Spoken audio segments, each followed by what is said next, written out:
Good afternoon to everyone, and I hope everyone had a blessed Easter and enjoying it so far. The question, as I understand it, is what is to happen to our elections. And you would note, be aware, that the term of a government runs for 5 years. 5 years from the date of the sitting of the first Parliament. Parliament first sat on the 14th of May in 2015. And so when the 14th of May 2020 comes around, the Parliament automatically dissolves. This can be found in our Constitution. If you look at sections 46 to 48, this governs the proroguing of Parliament.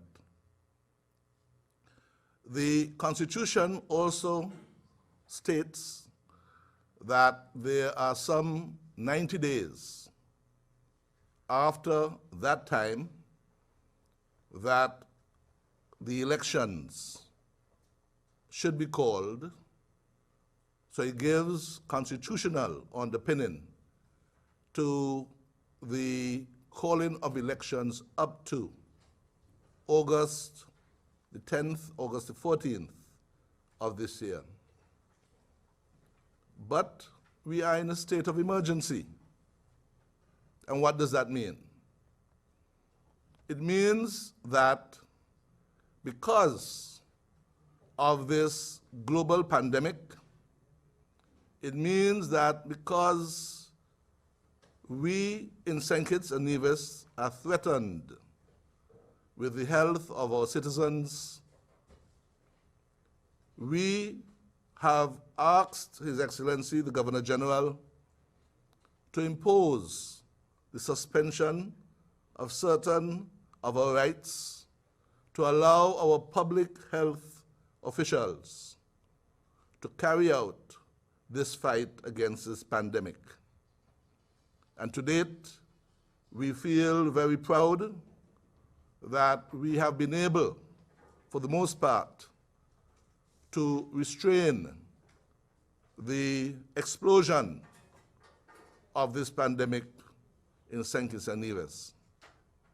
Many of you would see on CNN and other news media, international news media, that in countries in the first world, the United States of America, countries in Europe, where there have been significant deaths from this pandemic. Every day we hear that there is an increase in the number of deaths, for instance, in the United States of America. The last count yesterday that I saw was more than 2,000 deaths for one day. It is a very, very serious matter. And so the state of emergency that was imposed in St. Kitts and Nevis is to have our country protect our citizens against that. When exactly does this come to an end? We do not know at this time. We depend on our professional medical experts to advise us as to how this is evolving and to make recommendations as to when we can relax and lift this state of emergency. But at this point, when just a day or two ago, we were still having confirmed cases being announced, when we have a number of persons in quarantine who have been tested and we await their results, we do not know exactly where this pandemic is. And it would be foolhardy, it would be silly for us to want to contemplate that we put our population at risk while there is a state of emergency, while there is the potential for our citizens to be affected. and for us, God forbid, to have a similar fate as what's happening in much more advanced countries than us, like the United States. It is too early for us to determine what we do. I will say that when His Excellency appointed or proclaimed a state of emergency some 15 days ago, he did so initially for 14 days. And yesterday, that state of emergency has been extended to this Saturday, 21 days after that proclamation. The Constitution allows us under Section 19 to have 21 days when Parliament is not sitting for there to be a state of emergency proclaimed. If it is that we have to extend it further, the Parliament must be called and there will be a resolution debated in the Parliament, and if passed, there will be an extension of the state of emergency. For how long? That will be informed by our medical state, the state of the health state of the country, advice from our medical professionals to see how long can be a best practice to get this under control, fully under control.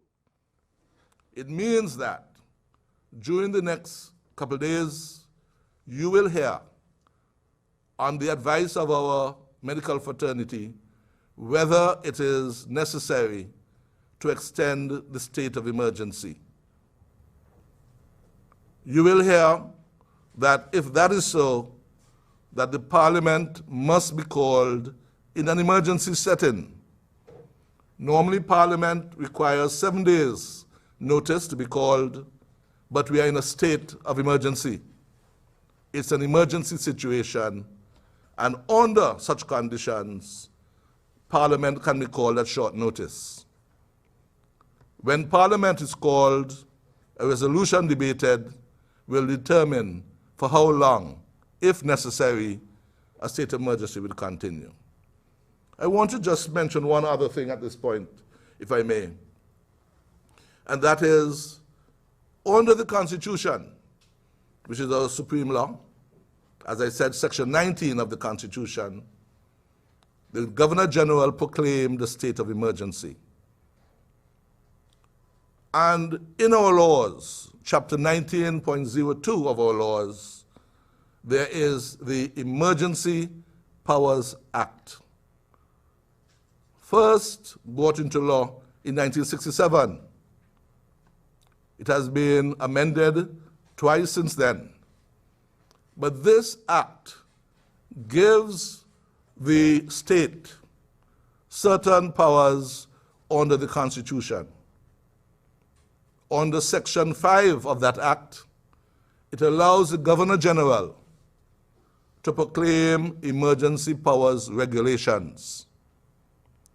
And while we have a state of emergency going until Saturday, the 18th, Saturday coming, on this round, there have been a number of regulations that have been proclaimed, that have been published in the official gazette to give them the force of law.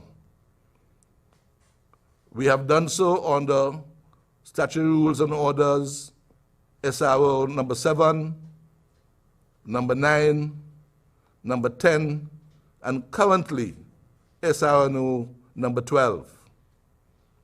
These states, this last SRO goes until Saturday of this week, by which time we would determine what and for how long new regulations will be published. You will be informed as to how these will go forward. I should point out that all of this is being done for the protection of our citizens.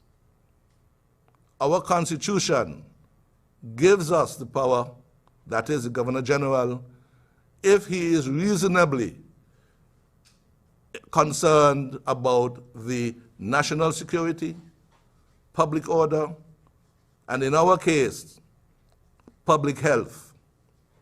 We are being faced with a public health crisis, and it is on that basis that there is a state of emergency, that there are emergency powers regulations to regulate our behavior. We regulate the behavior by deeming it necessary to have our citizens shelter in place, to stay at home, and in some days, limited, restricted use of exit from your residence if you need necessities such as food and medicines. But we are all asked to shelter in place, to stay at home, so that our professionals, our health professionals, can adequately fight this scourge, this pestilence, this infectious disease that threatens us. And we appeal to all our citizens to abide by these regulations, to follow the instructions of the security forces, the police, and others who are putting themselves at risk, as well as our nurses and doctors. This is no time for us to be playing around. It is a very serious time. And we in St. Kitts and Nevis, we believe, have been very fortunate to date. We have had no serious cases in our hospitals. We have had no deaths. We emphasize with our neighbors where they have had serious cases in their hospitals and where they have had deaths. But our professionals to date have been able to have us stay in a state of safety, and we hope this continues. So once again, I appeal for all, for us to abide by that. I hope that answered the question. Basically, the state of emergency is in place. While there's a state of emergency and our people are threatened by this health crisis, the elections will have to be a back burner. Because how can you go to a poll when you can pick up corona and you can become hospitalized? When our medical professionals see that things have eased, that we're in a better place, we will be debating this and discussing this. Let the country know where we go next. Thank you very much.